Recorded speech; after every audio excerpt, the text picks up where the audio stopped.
9 बज गए का? जी हाँ, 9 बज चुके हैं और आपके आशु भैया आ चुके हैं आपके लिए लेके सेशन ऑन वोकैबुलरी, जहाँ पे 10 मिनट में 10 शब्द करने के लिए हो जाइए तैयार। लेकिन उससे पहले अपनी औपचारिकता को पूरी करते हुए आपको बता दूं कि क्लैट के लिए हमारे पास एक हसल बैच जिसमें आपके एडमिशन्स चल रहे हैं, और अगर आप चाहते हैं अपने सपने को पूरा करना जो कि है एनएलयू में जाने का, तो कोड लगाइए Y713 और जुड़ जाइए हमारे साथ, पा जाइए मैक्सिमम डिस्काउंट। वहीं उसके साथ अगर आप देखते हैं MHCT और CUET PG के लिए भी आप चाहते हैं तैयारी करना, आपको पता होगा कि हमारे पास कितने सारे रिजल्ट्स हैं जिनके हमारे 250 से ऊपर नंबर आए हैं CUET PG में, और उन सबको अपना बेहतरीन मनपसंद कॉलेज मिल रहा है। तो कोड लगाइए फटाफट से Y713 और पा जाइए मैक्सिमम डिस्काउंट। और आज का पहला वर्ड जो है वो एक ऐसा वर्ड है जिसमें, जैसे मैं आपको बताता हूँ, तो इसमें कोई भी मिलावट नहीं है। लेकिन हमारी दुनिया में तो बहुत सारे लोग ऐसे हैं और बहुत सारे प्रोडक्ट्स ऐसे हैं जिसमें होती है बहुत ज़्यादा मिलावट। वो क्या होता है? That's called एडल्टरेट। एडल्टरेट का मतलब होता है टू करप्ट और मेक इम्प्योर। ठीक है, किसी चीज़ को गंदा कर देना, करप्शन कर देना, किसी चीज़ को इम्प्योर कर देना, उसको बोलते हैं हम अडल्टरेट या फिर adulteration.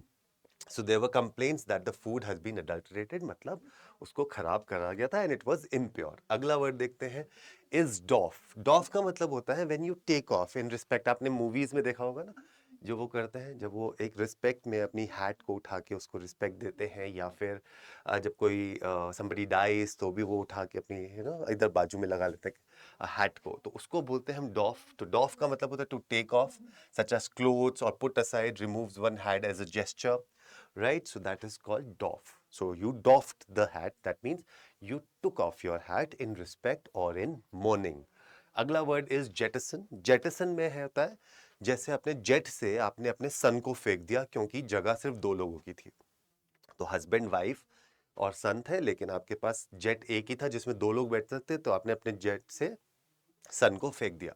So basically it's a process कि जब आपका जेट या फिर आपके जो शिप्स होती हैं वो भारी हो जाती हैं, तो उनको हल्का करने के लिए वो सामान बाहर फेंक देते हैं, उसको बोलते हैं jettison. Jettison is to throw something to make lighter. जैसे आपको यहाँ दिख रहा है कि इसमें से इन्होंने सामान नीचे फेंक दिया जिससे वो हल्का हो जाए।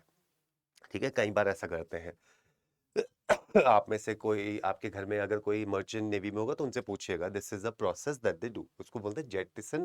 That means to throw away something to make something lighter. अगला थिंग इज इनग्रेशिएट। इनग्रेशिएट का मतलब होता है when you gain favour of somebody by excessive flattery. जब आप बिल्कुल किसी के चापलूस बन के, साइकोफेंसियन फ्लैटरर बन के आप किसी को बिल्कुल प्रसन्न करने के लिए लग जाओ, तो उसको बोलते हैं इनग्रेशिएट।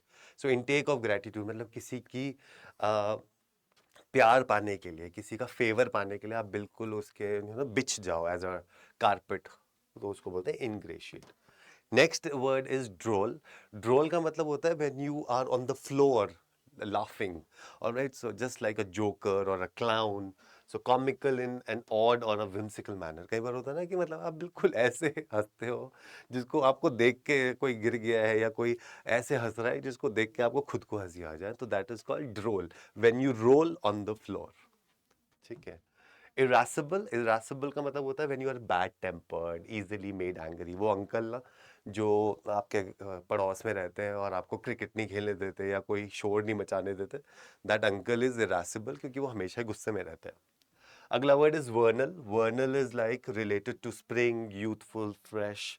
सो हिंडई वर्ना की जो नई गाड़ी का लुक आया है, so they made it little sporty and they made it into a fresh take। So vernal is something related to spring, youth and freshness।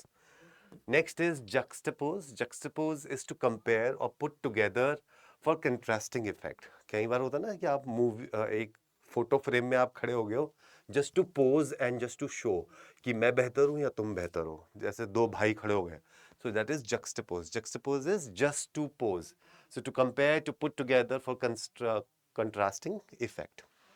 Next is insinuate. ये तो मैंने बनाया भी था, तौबा तुम्हारे ये इशारे, that is to suggest and to hint, that is called insinuate. Insinuate का मतलब क्या होता है?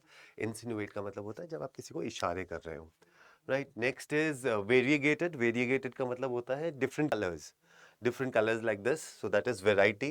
Marked with variety of colours और मल्टी कलर्ड, उसको हम बोलते हैं वेरिएगेटेड। वेरिएगेटेड मतलब something that is very very different shades और डिफरेंट कलर्स, राइट। सो ये सारे बैचेस हैं जिसमें कोड अगर आप लगाते हैं एक Y713 तो आपको मिल जाता है मैक्सिमम डिस्काउंट। जी हाँ, Y713 ये लिखा है यहाँ पे, ये कोड आप लगाइए और पा जाइए मैक्सिमम डिस्काउंट, राइट। सो इसी तरीके से प्यार देते रहिए इन सेशंस को और मुझे भी, और दुआ करिए कि जल्दी से ठीक हो जाऊं और आपके सामने आ जाऊं बिल्कुल स्वस्थ होकर, राइट। तब तक के लिए दीजिए मुझे इजाज़त, फिर मिलूंगा अगले सेशन में। नमस्ते, जय हिंद।